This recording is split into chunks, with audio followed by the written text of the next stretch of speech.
Global summit అనే football మ్యాచ్లు అని రకరకాల అంశాలు జరుగుతూ ఉన్నాయి కదా. ఇక్కడ ఎక్కడా కూడా మీకు అనుసంధానంగా జరుగుతున్న విషయాలు కూడా ఎక్కడ కనపడట్లేదు. అంటే నిరుద్యోగుల్ని టోటల్ గా పక్కన పెట్టినట్టేనా అంటే ఇప్పుడు అధికారంలో? ఖచ్చితంగా పక్కన పెట్టేసిండండి, దాంట్లో నో డౌట్. ఇంకే ఎందుకు అని అంటే ఇప్పుడు గ్లోబల్ సమ్మిట్ పెట్టినారు. గ్లోబల్ సమ్మిట్ పెట్టి మీరు సాధించింది ఏంటి? నిరుద్యోగులకి గ్లోబల్ సమ్మిట్ వల్ల జరిగిన న్యాయం ఏంటి? ఓన్లీ నిరుద్యోగులే కాదు, ఓవరాల్ తెలంగాణకు జరిగిన న్యాయం ఏంటిది? ఒక్కటి చూపించండి. ఒక్క ఇన్వెస్టర్, ఒక్క ప్రాపర్ ఇన్వెస్టర్ తెలంగాణ స్టేట్ కి వచ్చింది చూపించండి. ఇన్వెస్టర్స్ రాకపోగా ఆల్రెడీ ఉన్న ఇన్వెస్టర్స్ క్లెయిమ్ చేసేది ఏంటి అని అంటే మీ స్టేట్ లో ఇండస్ట్రీ రెడీ వర్క్ ఫోర్స్ అనేది లేదు అని చెప్పినారు.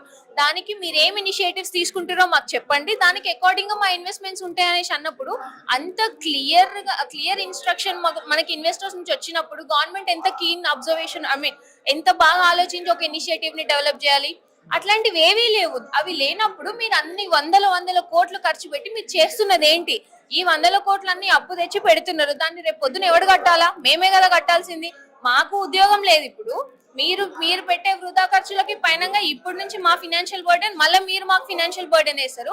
అసలు ఏ లెక్కన కన్సిడర్ చేస్తుంది? ఇప్పటిదాకా పక్కన పెట్టిరని మీరే చెప్తా ఉన్నారు. మరి ఇప్పుడు అసెంబ్లీ సెషన్స్ లో మాట్లాడతారన్న నమ్మకం ఏముంది? అంటే ఇప్పుడు మా ప్రయత్నం మేము చేయాలి కదా, అందుకనే మేము డిమాండ్ చేస్తున్నాం. మా డిమాండ్స్ ఏంటి? మాకు సంబంధించిన అంశం అనేది మీరు చర్చకు తీసుకురండి. దాని నుంచి అవుట్కమ్ ఏమొస్తుంది అనేది సెకండరీ. మీరు ఫస్ట్ చర్చకే తీసుకురావట్లేదు అన్నప్పుడు అది ప్రధాన అంశంగానే కన్సిడర్ చేయట్లేదు కదా. ఎందుకు ప్రధాన అంశంగా కన్సిడర్ చేయట్లేదు అనేది నా క్వశ్చన్. నేను రేవంత్ రెడ్డి గారిని ఒకటే డిమాండ్ చేస్తున్నా, మీరు ఖచ్చితంగా నిరుద్యోగ అంశంని చర్చకు పెట్టండి. ఎవరు చేసిండ్రు ఎవరు చేయలేదు అనేది మొత్తం తేలిపోతుంది. అవన్నీ పక్కన పెట్టేసి మీరు చేసే పనులు మీరు చేసుకుంటూ పోయి ఇంతమందిని అన్యాయం చేయడం ఏమాత్రం కరెక్ట్ కాదు. ఒకవేళ మీరు ఇట్లనే చేసుకుంటూ పోయినా కానీ ఖచ్చితంగా ప్రతి ఒక్కరికి ఒక రోజు వస్తుంది కదా. అట్లా నిరుద్యోగులు అందరు ఏకమై వాళ్ళకి వచ్చిన ఛాన్స్. గద్దె దించామని చెప్పుకుంటున్న నిరుద్యోగులు మొన్న రీసెంట్ ఎన్నికల్లో కూడా పెద్దగా అంత నిరుద్యోగుల ప్రమేయం లేకుండానే గెలిచిన పరిస్థితి కనపడతా ఉంది. మరి ఏం చెప్తారు దీనికి? అంటే వాళ్ళు కూడా ఈ ధీమా కూడా ఉన్నట్టుగా కనపడతా ఉంది కదా, నిరుద్యోగులు వేయకపోతే మనం గెలుస్తున్నాం అనేదాన్ని. ఇవి బై ఎలక్షన్స్ కాబట్టి నిరుద్యోగుల సపోర్ట్ ఉన్నా లేకున్నా గెలవగలుగుతారండి. ఎందుకంటే అందరికీ తెలిసిందే బై ఎలక్షన్ లా ఏం పెట్టి గెలిచిండ్రు అనేది అది ఓపెన్ సీక్రెట్. తెలంగాణ ప్రజలందరికీ వాళ్ళు ఎట్లా గెలిచిండ్రు, ఎన్ని పైసలు పెట్టి గెలిచిండ్రు అనేది అది తెలిసిందే.